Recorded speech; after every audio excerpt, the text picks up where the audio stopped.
ai ki ngā tātai ātautauranga Aotearoa, kei tua o te kotahi rau te kaumarua mano, ngā tāngata putanoa i Aotearoa, e rongo ana i ngā taumahatanga o te kāinga koretanga.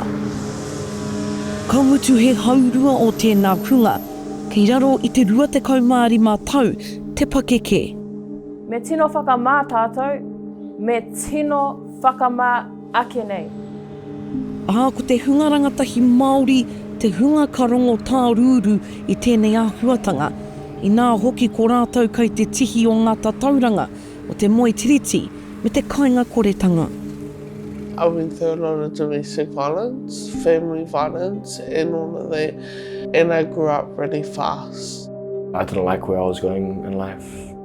E ai ki ngā tatauranga mohoa, kua piki te kāinga koretanga i tāmaki makaurau, mā te iwa te kaumātoru ōrau. He nui ngā take kua pēnei, ko ngā whakahaumaha te kāwanatanga, toritori no iho ngā whare e tika ana mō ngā taitamariki, ka mutu, iti noa iho o rātou he kaupapa Māori. Kaore hoki ngā rātonga taitamariki e mahitahi ana, e whakataitai ana mātou katoa o te puna putea o rite. It's not just kids here in Tāmaki, there are kids in Hamilton, there are kids in Kaikohe, there are kids everywhere that the system is failing. Kaore he raraunga e whakaatu ana i te nui o ngā taitamariki e noho kāinga kore ana. Kaore hoki he pūtea tautoko hei rangahau i tēnei take nui. Engari he kōrero anō i he Pā Piringa, he wharetaka wainga rangatahi kaupapa Māori, te tuatahi o tōna momo, te kaunga whare, e rua ngā rūma, ki te tautoko i te hunga rangatahi, ka mahue pia mei kore ake te kaupapa nei. He wāhi haumaru a he Pā Piringa, he wāhi whakaruruhau. This place has probably saved my life more than I want to believe it has. I tēnei wā tonu nei, e tōrurau iwa te kau ngā taitamariki e whanga ana ki tō mātou rarangi tatari. Ko te hunga ka kuhu mai he 17 ki te 21 tau te pakeke, he uri Māori me te Pasifika. Neke atu i te 25 paiheneti he Māori. He taitamariki whaiwhare puta noa i Aotearoa. He nui ake ngā kōtiro ka tono mai, engari ki te tono mai he tama, he taumaha ake a rātou wheako. I didn't like where I was going in life. Got money and the first thing I go to was alcohol, or put gas in my car and just go cruise around and do absolutely nothing with it. And I guess, I just looked in the mirror and said, this is not you. It did take a while for me to, come to terms with me not being myself. But once I got here, I really just changed. Ētahi o rātou, kua raru ngā whānau, kua noho ki ngā whare ke ki, ko ētahi kei te moe ki ngā hāneanea, ka whakamā i te roa o tā rātou noho ki ngā whare o ētahi atu. Ko ētahi he hitori no o rangatamariki, he toko iti ka mohio ki te reo, he toko maha ka tai mai mea rātou kākuhu i roto i ngā peke para. I te tainga mai ki konei, kua pau katoa te hau. I protected my taina growing up from a lot of the violence that we did see in our household. I didn't get that childhood, and I'm not upset about it or anything, but I was defined by it a lot. Oh, you're someone's daughter, oh, that's your whānau, you're not going to get anywhere. To be told that over and over again, I started believing it until I was like, Carl, that's not my story. I refused for that to be my story. Now stepping into hip hop, being able to be selfish and just focus on me and not have to worry about being unsafe or having those unsafe times. It's just a big weight that comes off my shoulders. E hara I te whare noiho, he whiako ka huri I te taitamariki. The kaimahi he Pā Piringa has just been awesome for me. I walked in here like, I don't know, sort of on a low buzz, not really keen to do anything. But then the kaimahi here, you know, just keep me accountable for, you know, what I signed up for. And yeah, it's real cool, like their support actually does make a difference into how I've viewed my life in the last couple of months and, you know, just the short time I've been here.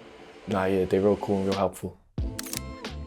Ka whakahaere mātou I te hōtaka whanake taitamariki, te tautoko I te aukati whakamōmeri, ka haere ki te whare kori tinana, ka whakaako pūkenga pūtea, ka whakaako mahinga kai, tunu kai, arataki pōwhiri, me te tuakana teinatanga. He te kaumārua marama te roa o te noho ki tēnei whare, e aro ana ki te whare tapawhao o te taitamariki. He wāhi ako I tō tūranga waiwai, he wāhi whakau I tō rangatiratanga, a he wāhi atawhai anō hoki. Alright, I'll try not to. Read out some of those. Alright, goodbye. Well, we'll go from the first one, is there's no swearing or foul language at the pā. I think that's pretty self-explanatory. You know, just wanting to come in here and spirit as respectful as possible. Number 2, no drugs or alcohol on site. And just your basic ones, like if you're going to a marae, you know, take your shoes off. To go into your own whare, you know, you wouldn't smoke inside your whare, you wouldn't drink inside your whare. So these rules sort of come back to how you'd treat your own marae. Yeah, I don't think you'd want to disrespect your marae, so why would you want to disrespect your whare? Ka wehe atu rātou I konei, kua nui ake ngā huruhuru. Hei whakahoki a rātou ki te ao, hei tangata pakari ake. He tuakana teina tō rātou, he whānau kaupapa tō rātou, he pūkenga a mātauranga, a pāpuri, a ahurea anō hoki. Kua whai pariro rātou, a kua rite ki te rere atu.